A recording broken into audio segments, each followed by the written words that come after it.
আসসালামু আলাইকুম রহমতুল্লাহ বারাকাতু। বিসমিল্লাহ রহমান রহিম।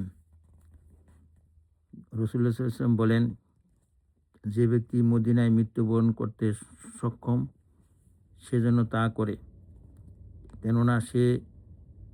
কেননা যে মদিনায় মৃত্যুবরণ করবে আমি তার জন্য শাফায়াত করব। মুসনাদে আহমদ।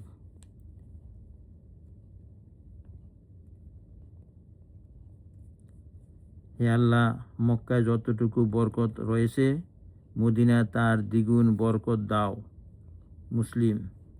বিসমিল্লাহ রহমান রহিম।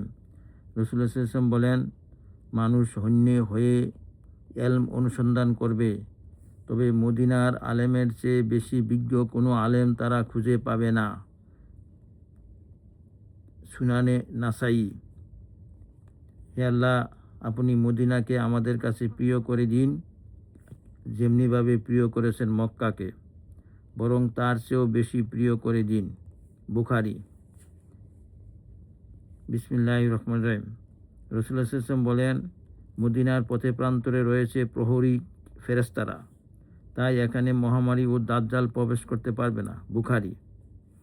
রসুল্লাহ সাল্লাল্লাহু আলাইহি ওয়াসাল্লামের সকল কার্যক্রমের কেন্দ্রবিন্দু ছিল মসজিদে নববী। রসুল্লাহ সাল্লাল্লাহু আলাইহি ওয়াসাল্লাম বলেন, আমার এই মসজিদে নববী নামাজ আদায় করার মসজিদুল হারাম ছাড়া অন্য যে কোনো মসজিদে নামাজ আদায় অপেক্ষা 1000 গুণ উত্তম। বুখারী। ঈমান মদিনার দিকে ফিরে আসবে যেভাবে সাপ তার গর্তের দিকে ফিরে আসে। বুখারী।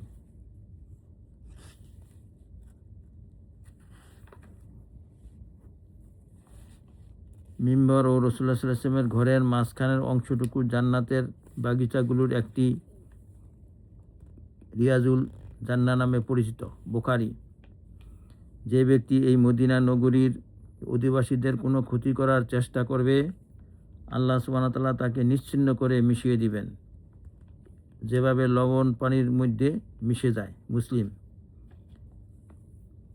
যে ব্যক্তি মদিনায় কোনো পাপ করে অথবা পাপাচারীকে আশ্রয় দেয় তার উপর আল্লাহ সুবহানাহু ওয়া তাআলা, ফেরেশতাগণ ও মানুষের লানত পড়বে। কিয়ামতের দিন আল্লাহ তাআলা তার কোনো ইবাদত ও দান গ্রহণ করবেন না। বুখারী। মদিনায় বসবাসের প্রতি রাসূলুল্লাহ সাল্লাল্লাহু আলাইহি ওয়াসাল্লাম উৎসাহ দিয়েছেন, এমনকি এখানে বসবাসের ফলে কেউ দুঃখ কষ্টে নিপতিত হলেও ধৈর্য ধারণ করতে বলেছেন এবং মদিনা ছেড়ে যেতে নিরুৎসাহ করেছেন। মুসলিম। হে আল্লাহ, আমাদেরকে এই হাদিস সমূহের উপর আমল করার তৌফিক দান করুন।